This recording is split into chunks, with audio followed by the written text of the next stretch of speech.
Wala naman sumagot sa akin. Baka ngayon, meron kayong sasagot sa akin. Ano po ang advantage ng fake news para sa ating sosyedad o para sa ating bansa?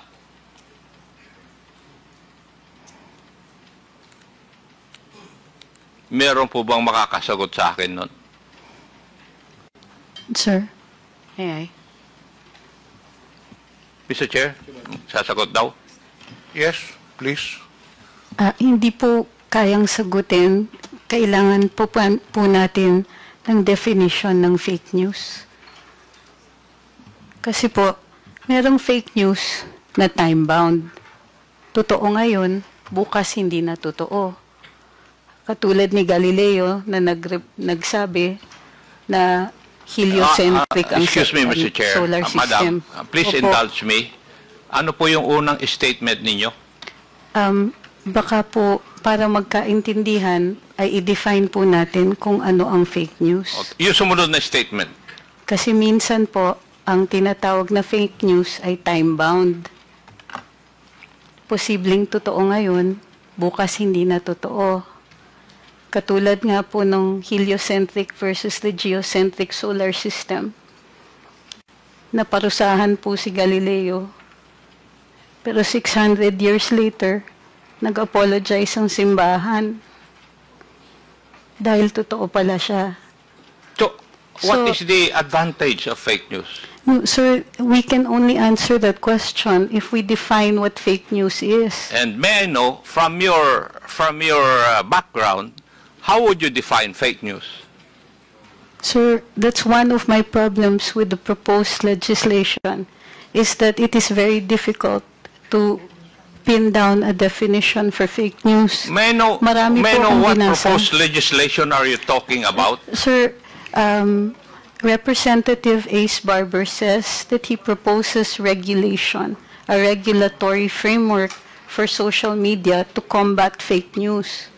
And therefore, we have to define what fake news is. So in other words, as far as this representation is concerned, wala pa akong nababasa na proposal because the proposed bill regarding fake news will come out after this hearing. Yes, sir, but you're already asking us questions on fake news. Yes, kaya nga, kasi that is why we're holding this para magkaroon po kami ng clearer understanding kung bakit, ano ang fake news, ano yung ill effects ng fake news, ano ang advantages. That's why I'm asking, ano ba ang advantage ng fake news? Para we can balance it. Sir, like I said, if we can have a working definition of what you call fake news, for instance, is clickbait first fake news, fake yung headline, pero nasa body naman yung katotohanan. What about sarcasm, sir? Kasama po ba siya sa fake news? Paano kung jokes?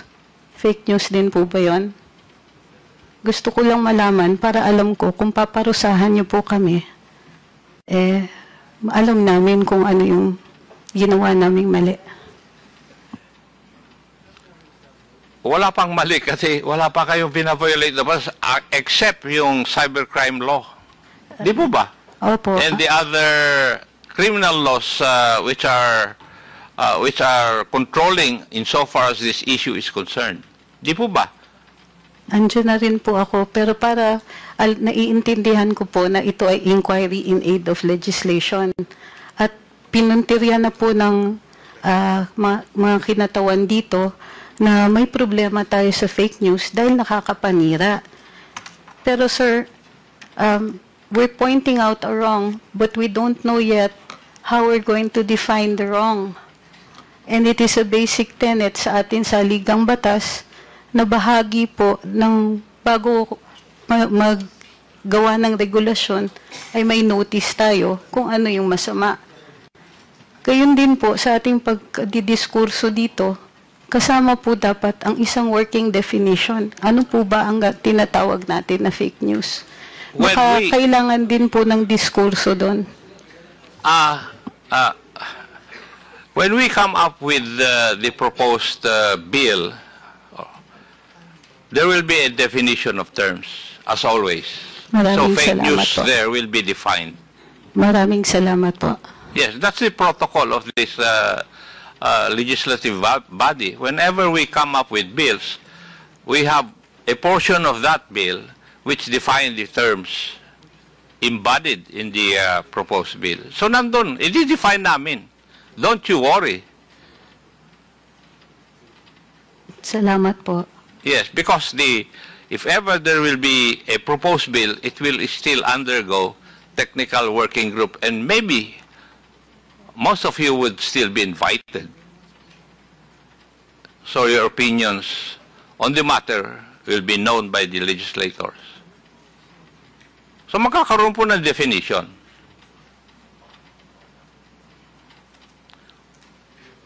Would that allay your fears, Madam Angeles? Yes, sir. Pero sana, lang po, ang request lang po, naiintindihan ko po na nagagalit kayo dun sa ibang napopost ng mga kasamahan ko. Hindi po ako nagagalit, Madam Angeles. Kasi ang nagsasabi lang sa akin, yung mga anak ko, kung binabanatan po ako. Sila po ang mahilig magbasa. Ako, I'm too old already to read all those things. Naiintindihan ko po, sir. Pasensya na po kasi bahagi rin po ng pagde-develop ng ating komunikasyon at yung bagong teknolohiya na tinatawag nating social media. Pati po yung values nagde-develop din. Sana naiintindihan din po ninyo na bahagi din po ito ng kahit anong pagbabagong nangyayari. So, pero kung yung means na pagbabago ay labag po sa batas, tama po ba yun? Attorney? Sir po, pakiulit po.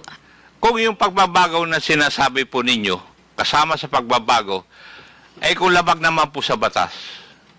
Kasama po sa batas? Hindi, o labag po sa batas. At Sir, nakakasama doon sa mga citizens ng country na ito. Tama po ba yun? Sir, maliwanag naman po pag may paglalabag sa batas na kailangan itong parusahan. Sa tingin po ninyo, sa experience po nyo, kayo po ang kasama dyan sa business na yan, wala po bang paglalabag sa batas na nangyayari ngayon? Wala po naman din akong sinasabi na walang paglalabag. Hindi, tinatanong ko nga po kayo. Hindi ko naman sinasabi na sinabi ninyo binabato mo sa akin yung katanungan ko Kayo po ang nagpa-practice nito. Sir? Nababasa po ninyo yung mga blogs ng iba. Wala po ba, sa tingin ninyo, wala pong paglalabag sa batas? Sir, kung sa fake news, hindi, sagutin niyo po muna yung tanong ko.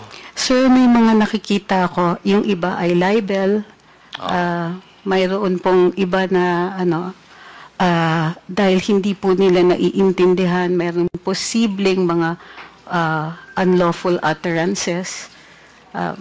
Pero covered nga po siya ng batas. Pero ang pagkaintindi ko po sa diskurso natin ngayong araw na ito ay yung posibilidad na gawan natin ng batas ang tinatawag ninyong fake news. Yes. Yes, sir. That is the purpose of this hearing also. Yes, sir. Mayroon din naman po ng paglalabag, pero dahil hindi pa po batas ang fake news, hindi siya paglalabag sa batas. Gayon pa man, naiintindihan ko, mayroong nasasaktan, mayroong nadadamage. At yun po dapat yata ang pinupuntirya natin. Yung may masasaktan, yung may damage, at yung may mali siya. Kung titignan po natin ang batas, lahat po ng limitasyon sa kalayaan magsalita at magpahayag ay ukol doon sa mga may masasaktan, katulad ng bayan o kaya individual, o mayroong malaking possibility ng kaguluhan. At ginagawa ito ng may mali siya.